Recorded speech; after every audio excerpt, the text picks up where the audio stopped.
Ayan sir, yan. Gandang hapon. Yung tayo sa ano ngayon. Imos Cavite. Kay Alpara sir. Justin ito. I-chat tayo ni sir. Pagawa sa atin, nilagay natin ito.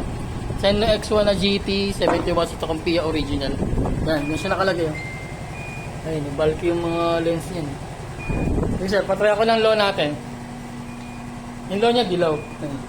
Sir, yung high. Ayun. Tapos passing light ka sa low sir. Sa high naman. Tapos off mo sir.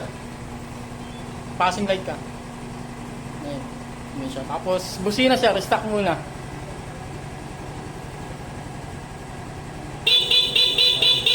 Tapos yung loud sir. Ito hindi nakasabay sa ano to, busina kasi bawal yun. Check pa rin. Ginagawa natin. Ayan. Tapos ito yung mga switch niya. Ito nilagyan natin siya. Ito yung low. Ito yung high. Then gitna off. Passing light ito rin. Huwag naka-low. Pwede siya. Kapag tinatamad ka mag-high sir, pwede mo i-hold yun. Hold mo lang. May high ka na. Ganun lang. Tapos yung switch ng horn yan dito. Selection niya. Pag gusto lang stock at saka loud. Yan. Diyan ko tinago. Sa Imos Cavite. Sa Pasio White. Yan lang. Thank you.